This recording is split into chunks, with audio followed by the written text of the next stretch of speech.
What's going on, everybody? Steven Rissotto here, back with episode number 15 of RizzoCast on RizzoCast. And we are joined today by a journalism student at Syracuse University.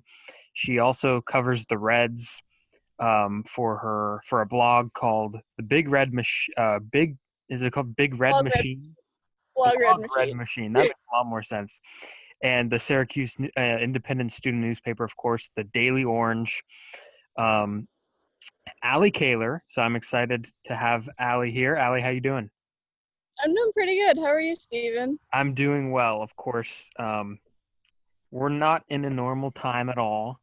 And I think it's fair to say that a lot of us have had a lot of free time on our hands. I've had my free time. I've taken up a sports writing course. I've been reading. So I was interested and intrigued to hear what you've been doing with your kind of spare time. So recently I've been working a lot. I got a job at a local restaurant. Been working 30 hours a week, so making good money. Other than that, um we have this DO sports writing summer reading where it's actually pretty interesting. It's two articles a week just from different things. We've done ESPN, we've done SI, WAPO, all sorts of different sports articles that we read two a week and then write a reflection on it. And that's we're regularly keeping up with quality journalism. We're staying invested in that. Reading and then reflecting is huge because it's oh, I really like how they did this, and then maybe I can start incorporating that into my own writing. Um, I've just been towards the beginning of quarantine, did a ton of puzzles. I haven't really done puzzles anymore. But yeah, so a lot of reading, a lot of working. I've been writing just for myself too.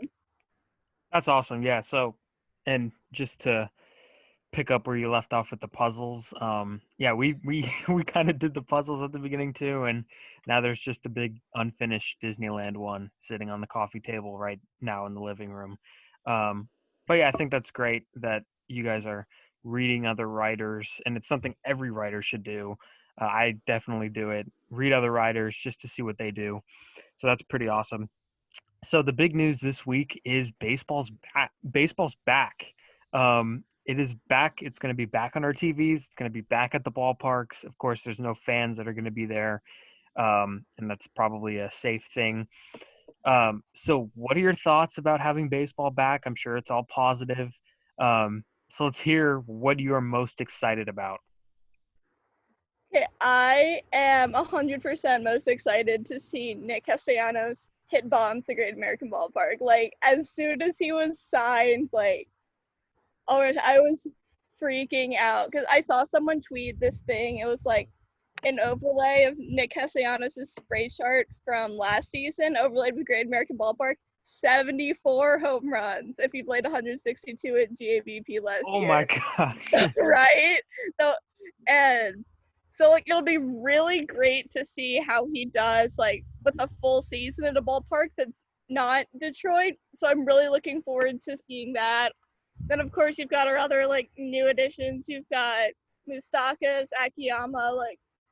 It's gonna be a great season. I'm really looking forward to this Red squad seeing what they can do and finally for the first time since I was 11 try to win the division or make the playoffs. Yeah, for sure. And I'm excited just to have the sport back in general. And baseball has played a big part in all of our lives. All of, it's, ever since, um, these negotiations kind of were not necessarily agreed upon, but baseball, when we heard that baseball was going to come back and they had the schedule unveiled, it was just awesome. And I've been having the date this week circled on my calendar. Um, so in terms of safety, we know that baseball's doing testing for COVID-19, and the results have been pretty good. And there's a lot of guidelines that are going to go into place that have been practiced in some of these exhibition inter-squad games. So how do you think that this is going to play out? Do you think they're going to finish the season? I know it's really, really tough to predict And what are some safety measures that you like that baseball has kind of instilled? So I definitely have mixed feelings about this whole season. Like, as much as I'm excited about it, like me personally, I really don't think it should happen just because, like, yes, I love baseball. I love watching it. Like, it's one of my favorite things in the world. But at the end of the day, if there's not an MLB season for 1 year, like, it's not that big of a deal. The sport will go on. Spring training will start again in March. So, like, I just don't think it's completely necessary to have a season, no matter, like, how excited about it I am. Because you have, like, Freeman, for example, like a 6'4" professional athlete, like in the best shape of his life, was talking about how he thought he was going to die because he had 104-degree fever and just, like, felt horrible.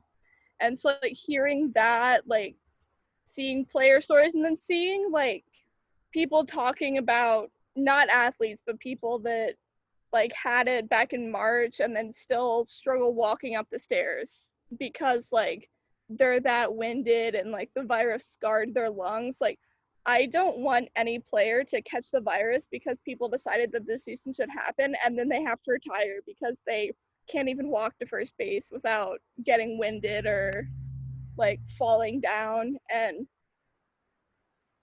so, but I do like the safety of it where, like, I like players wearing masks. Clint Frazier's been wearing a mask. He's been encouraging other players on the Yankees to wear masks. And, like, you have in the Asian leagues, they've been wearing masks. I think that's a fantastic idea just because, like, if you're the catcher, you are interacting with every single person on both teams, like, not social distance at all. So I think that, like, especially for catchers, it's super important. And then, like, the batters, protect your catchers. Like, it's really not that hard to make sure that they don't get the virus.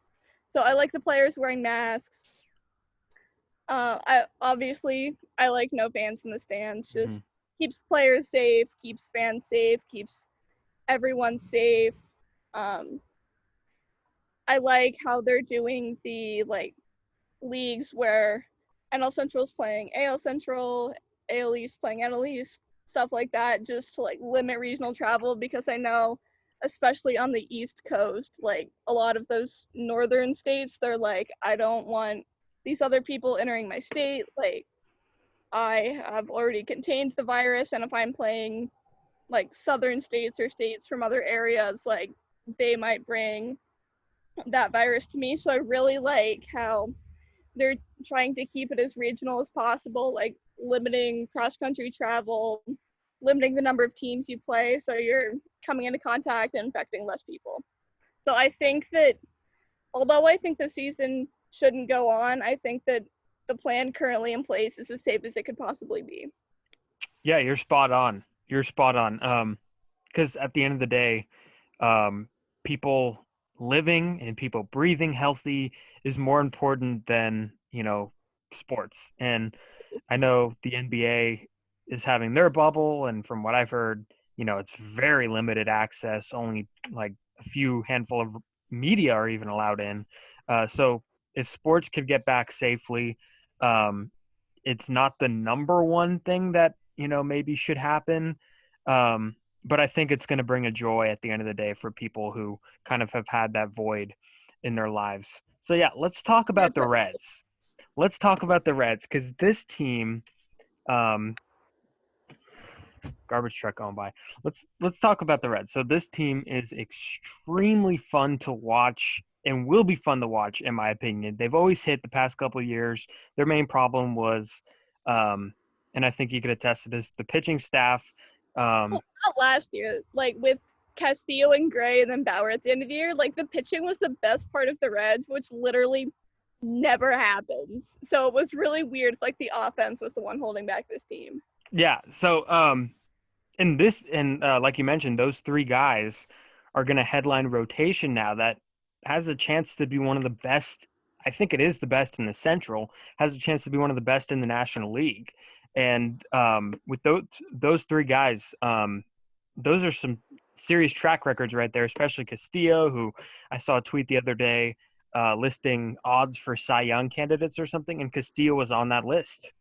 So he's, pretty underrated. Then you got, of course, Bauer, who everybody knows, and we're going to get to him in a second because I want to ask you about Bauer and, of course, Sonny Gray. So, what is the outlook for this team in terms of winning? Because I don't think the Cubs, I think their reign of being a completely dominant team are over. I think they have a chance to be maybe over 500, but I don't think they're the Cubs we saw um, 4 years ago, or even 2 years ago. So, where do you think the Reds fall in this division during a 60-game season? Yeah, I think you just nailed it with the Cubs. Like, they were all right at best last year and did absolutely nothing to change that this year. Like, they had no major free agent signings, like no huge prospects, highly anticipated prospects coming up this year. And I remember reading like MLB's top power rankings for this season, and the Cubs were on that list. And whoever the writer was said that the Cubs offense has underperformed the last 3 years. So if they can get back up to that, then like they'll be a good team. And what I have to say to that is if they've underperformed for 3 years, that's who they are. Like, you can say that they have potential through the roof, but in the end, if you are underperforming for 3 straight years, like, it's not underperforming at that point. It's way too big of a sample size. Absolutely. And so that's the Cubs. Brewers, who made the playoffs last season, also got like slightly worse. So I don't think that's that big of a deal. Pirates, fine. Again, like, last in the division last year, didn't really do anything big this year. And so if the Reds want to win the Central, I think that the Cardinals are the biggest struggle. So they've got great pitching, great offense, like great everything. And so it'll completely rely on how the Reds' new acquisitions blend with the team. So will Castellanos fit well with the team? Like, he said he doesn't want to DH, so he'll probably be playing left field. Like, how's that going to go? How is like Akiyama gonna adjust to playing MLB? That's something that I wouldn't say worried about, but like I'm anticipating it, where he's like, he was one of the best players in Japan for the past several years, and so now he's coming to MLB. Like, is he going to have a huge breakout season, or is he going to like fall back a bit because he's just like not used to the American pitching, not used to how we're doing things? And but overall, I love this Reds team. I love how last year they were incredibly fun. Like, they were horrible, but they were so fun to watch. The team chemistry was amazing. Everyone was like super exciting. And even though they weren't winning, you could tell that they were still just appreciating being there, appreciating playing the game, and appreciating play each other. And so if they keep that clubhouse chemistry and clubhouse culture, and then add in extra talents, like, as long as those blend together, I think this is a winning team. Yeah, for sure. I agree. And a lot of people are predicting the Reds. They're opening their eyes to seeing what this team could actually do. And a lot of them have the Reds atop the National League Central. When I think of what you just said about the energy that they had last year and how fun they were, I always think back to that. Was it Pittsburgh when Amir Garrett charged the entire Pirates That dugout? was fantastic.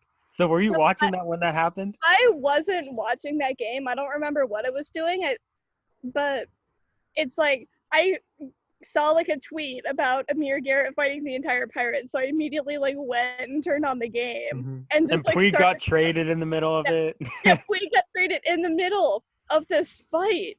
Like, he wasn't even a Red anymore, and he was still taking on the entire like Pirates team to defend his teammates. And so like I think that was the moment when Puig solidified himself as a Cincinnati legend. Like, back in April when he fought the Pirates, like, he was already like a Cincinnati legend, because that was like, all right, you've been part of this team for 2 weeks and you're already taking on like 25-1, our biggest rival, because you can.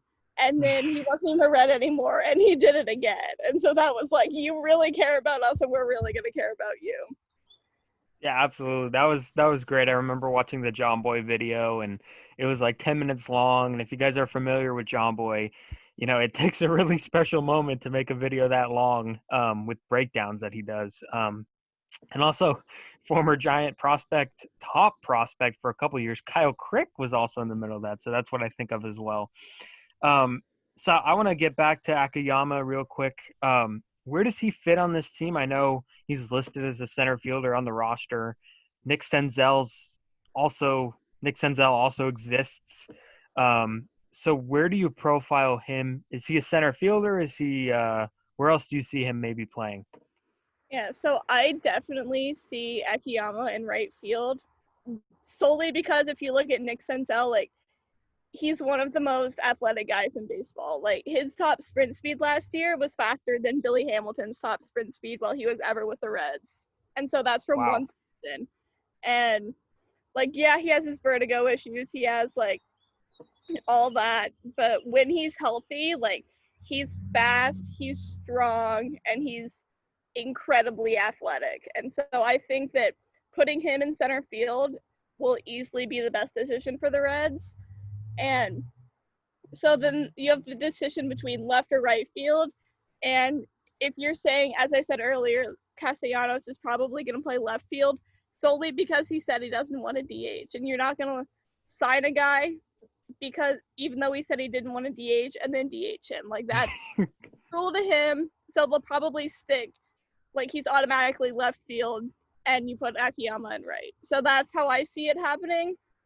And everyone's been putting out their mock lineups on Twitter just because that's what baseball Twitter does. We're all nerds. And I keep seeing people put Akiyama like third, fourth, fifth in their lineup. And like that, I just don't understand that. Like this guy's never seen a major league pitch and you're already saying, yes, I want him like leading off, or yes, I want him near the top of my lineup. So I think that that'll just solely be a wait and see what happens. Like maybe he'll have a really hot start and then you want to move him up the lineup, but I think keeping him like 6, 7, 8, at least for the first couple weeks of the season is where he's going to stay for then. So we saw a rare occurrence, and let me open it like this.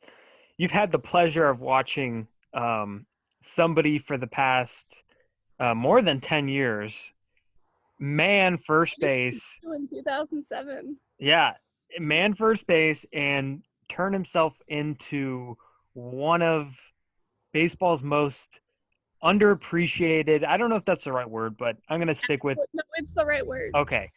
So it is the right word. Underappreciated because you have two sides of baseball. You have the analytics side and you have old school. Some people blend it and, there's that's okay. But you're either going to have one thought about Joey Votto or you're going to take the completely opposite thought. But according to OPS last year, he was under league average, around league average offensively, and that's something we're not used to seeing from him. And, aside from that, prior years, he's been one of the best hitters in baseball. He's, led the league in on-base percentage like 4 straight years, and then another set of 3 straight years. Yeah, so he's been the guy as far as first basemen in baseball. So do you expect a bounce back? And I think, in my opinion, a guy like this, it'd be easy to bounce back for him. He's a guy that maybe isn't solely putting pressure on his power. He has other tools. Of course, he walks a lot, knocks and runs still. So he's not, solely based on power. So what do you think a bounce back would look like for Joey Votto? Yeah, so Votto, like the entire Reds team, has struggled in 2017 and 2018, or I guess 18 and 19, sorry. He had MVP season 2017. Struggled in 2018 and 2019. And, like, I don't know if that was just, like, in 2018, he just had an off year and the team culture didn't work well. And then in 2019, like, the team just didn't mesh well with Turner Ward.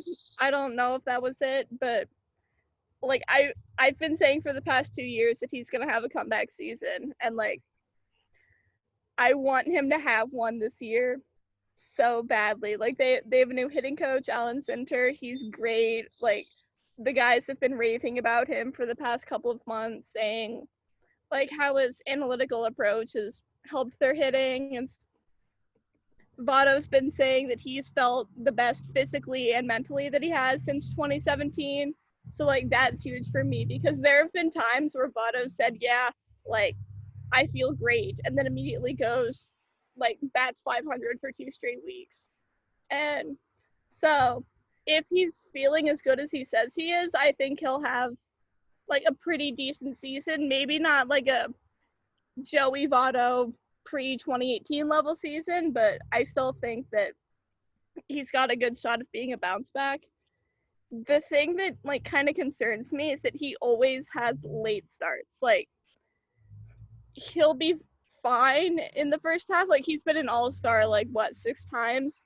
So obviously he's had good first halves, but the second half is in 2010, 2012, 2015, 2017 where he was an MVP finalist. Like those were the years where he batted like 350, 360, 370 after the All-Star break, had an OBP of like 470 post All-Star break, hit 20 home runs post All-Star break. Like he's always been a second half player, and there won't be a second half this year. It's 60 games, so we need someone that can start out hot, stay hot for those 60 games, and I don't know if Otto's going to be that guy.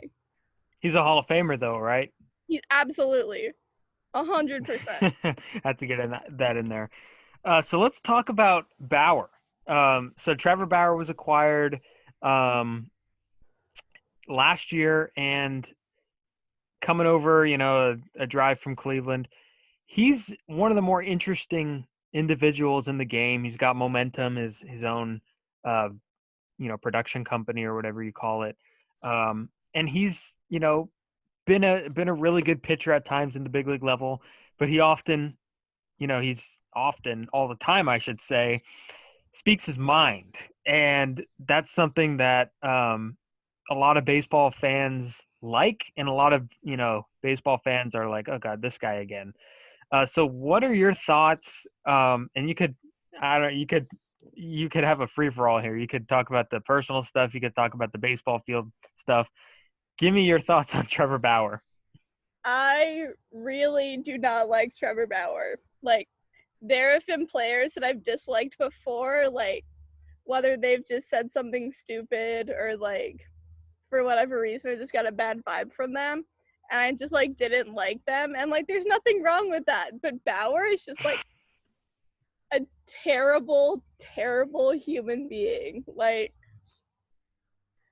bullies kids on the internet, like tells teenage girls to kill themselves because they said they didn't like him. Like, not to get political, but like he's a Trump supporter, and I'm not a huge fan of that.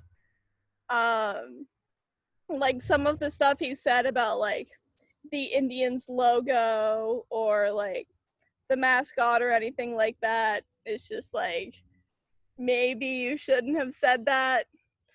So like he is a horrible character, and it's so hard for me to like not want him to fail. Like he'll be pitching and I'm just like, it would be glorious if like this opposing batter just hit a home run. Like I know that's something horrible to say about your own team, but like sometimes I'm just like, man, if this guy like sucked, my life would be so much easier.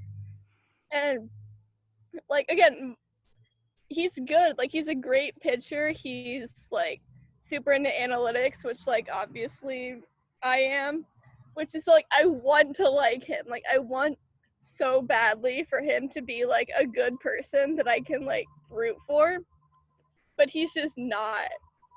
Like and like he hasn't said all of those things that I've said earlier. Like he hasn't said any of those recently, but he also like never really apologized for any of that.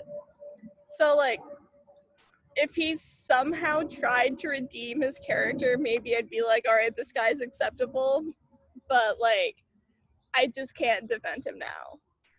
Fair. Like, something that I do like about him now, though, I will say one thing. is like driveline. He has brought a bunch of driveline guys to our staff. They are now working in our pitching, and like that's great. Like I'm so glad that like the Reds already had a lot of talent with Castillo and Gray and him, and now like they're bringing in some of the best pitching coaches and like forward thinking pitching people in the entire game.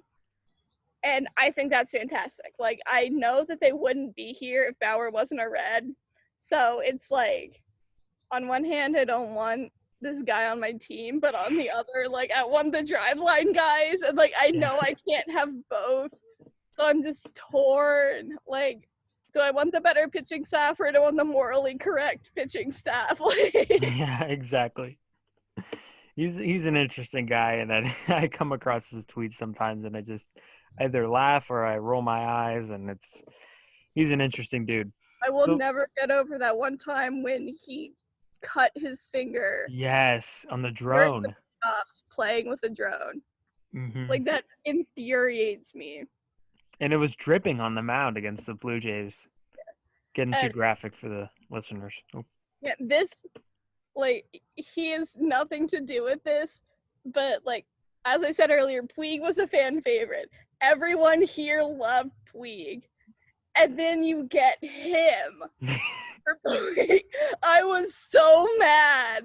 Like, I will forever be bitter about that. I knew Puig wasn't gonna re-sign this year, and I knew he was probably gonna be traded anyway, but I freaking loved that guy in a Reds uniform. And then you trade him and our number one prospect for this guy that's gonna be here for a year and a half. So that just like infuriated me to no end. So you, like I mentioned earlier, you're a sports journalist. So what is your major? My major is technically newspaper and online journalism, but I tell people just journalism because that's too fewer words. Mhm. So how did you kind of start in becoming interested in the industry? Yeah, so when I was in like elementary school and stuff, I loved like creative writing. I was like, yeah, I want to be a fantasy writer and write my own version of Harry Potter or whatever. And then in like middle school, I was like, okay, maybe that's not gonna happen. But like I loved celebrity culture back then. So when I was like 14, I was a huge One Direction fan. Like I still am. But it's like I was into that. Like I was into a whole bunch of artists and celebrities. So I was like, okay, I want to be like an entertainment journalist. I'm gonna like write about these people's lives, like write reviews of their concerts, like all this kind of stuff. And then like as I got older, my interests changed, but the journalism thing stayed the same. So when I was in high school, I got way more into baseball and way more into sports. And I was like, okay, maybe like instead of the entertainment industry, I can write about sports. And so that's how this whole thing started, of me starting to be interested in sports writing. And my school didn't have any journalism whatsoever. So like no newspaper, no TV station. Like we had a journalism class, but that class was one semester of learning journalism ethics and then one semester of making the yearbook. And so I wasn't really into that. So I never like did journalism at my high school since that was the only option. So that's when I started writing for Blog Red Machine. I was like, I like the Reds. I want to do sports writing. Like I saw a tweet saying they were looking for writers. So I was like, I'm going to go for it. And got hired for them. I haven't written anything recently, but I used to write pretty frequently for them. And so that's how I like got my start in sports writing, was with Fansided and Blog Red Machine. And so then when I was like a junior, senior in high school, like I knew I was going for journalism. I knew I primarily wanted to focus on sports. So basically how my college search went, I Googled top journalism schools in America, applied to the top 10, and then what happened. And like my top two schools, like going into the end of my senior year, were Syracuse and Arizona State.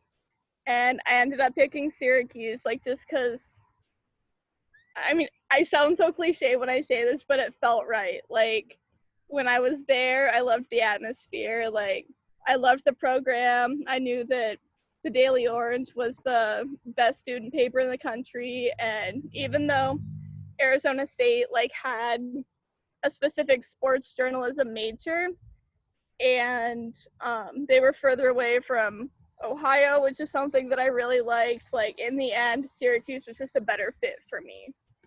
For sure, for sure.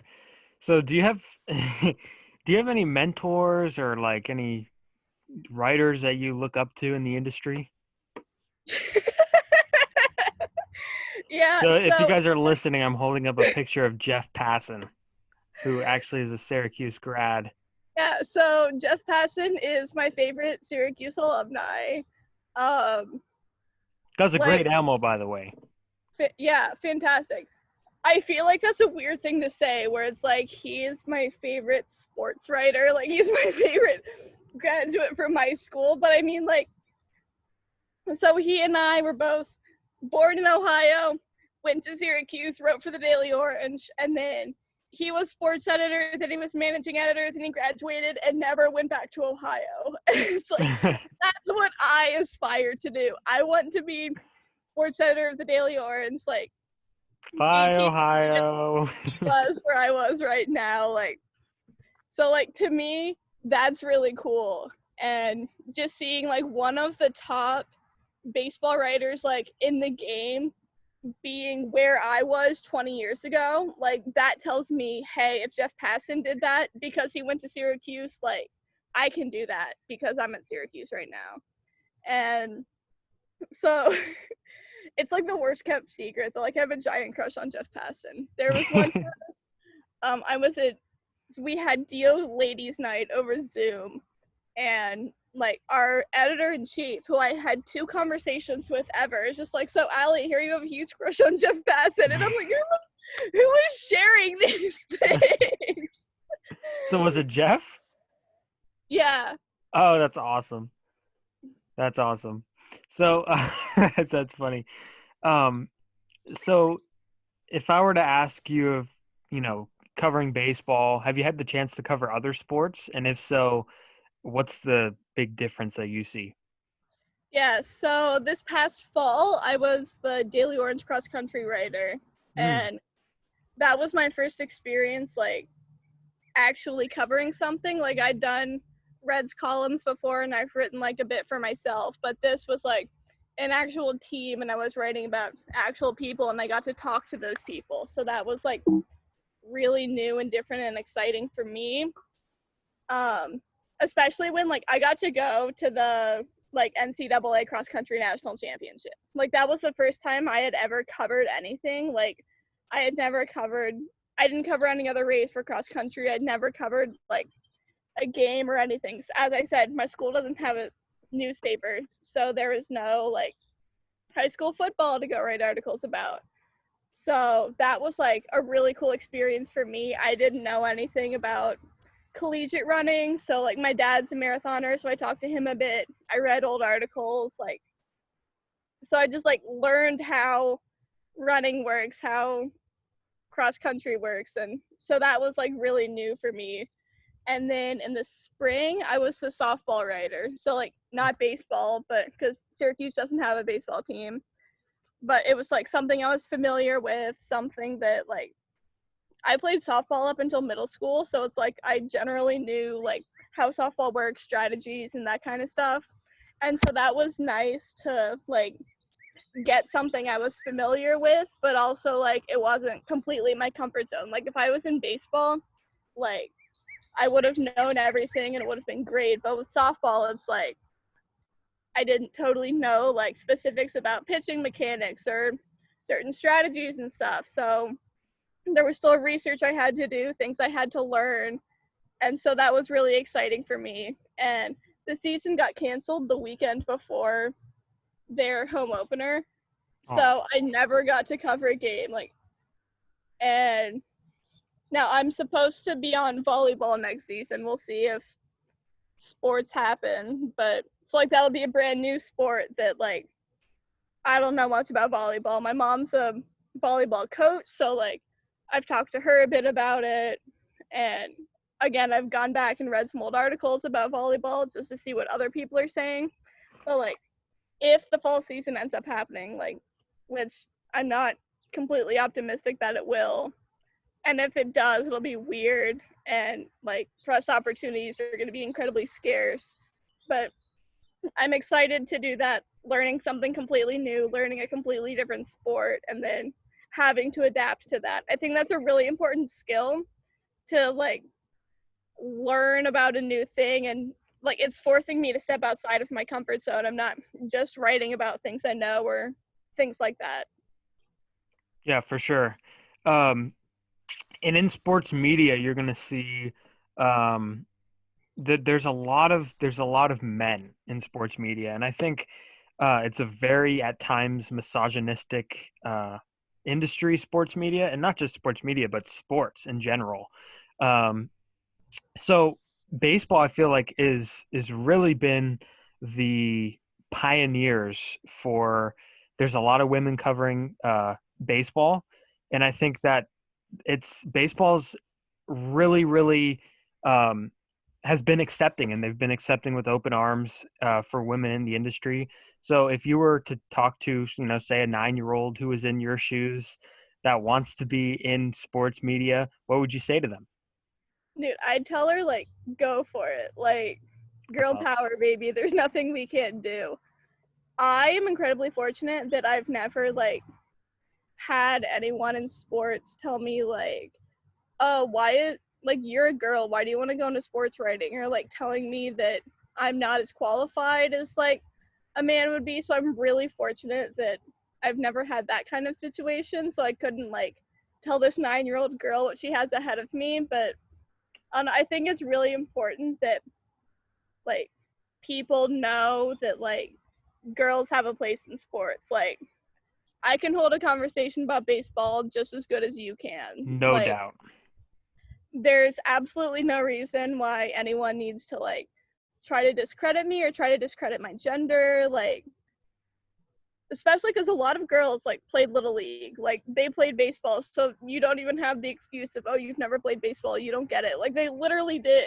So, and yeah, it's really important to like just like let girls and young women know like you can do this. Like I have a whole bunch of female writers where it's like I look up to them, I see them like doing their coverage of games, and it's like I want to be you. Like because there are male sports writers I look up to, but it's like really important for me to see that like yeah, there are women. Like you won't be the only girl if you enter this field, and like people have done it before, so you can do it again. Yeah, that's great advice. I think um, it's definitely an industry that is changing, and it's changing for the good. And I think that's something that everybody could respect. Anyhow, Allie, thank you so much for joining me. You guys could follow Allie. Let me pull up her. Actually, do you want to plug in your? Oh, I got it right here. Her Twitter handle is at Cincinnati. Oh, that was the first time I said that out loud. So it's Cincinnallie. Cincinnati. That is the first time I said that out loud. That's hilarious. I will like have people call me that. They'll be like, "What's up, Cincinnati?" And I'm like, "Don't say that. Like, just don't." Yeah, so that's where you guys could follow her. You guys could follow the podcast at RizzoCast on Twitter. Um, Allie, thanks for joining me, and I don't have any doubt that we could see you possibly covering baseball full time at Yahoo Sports, following in the footsteps of Jeff Passan, Syracuse alumni, legendary sports writer. But no, in all seriousness, best of luck to you going forward, and I'm excited to hear about all the big things you do. Thank you. Thanks for coming on. Of course. All right, guys, have a good day and enjoy the start of baseball season. 60 games, only 60 games, so you guys have to really embrace it and again, it could also be shut down at any point in time like we talked about. Thank you guys for listening. Thank you guys for watching, and have a great day.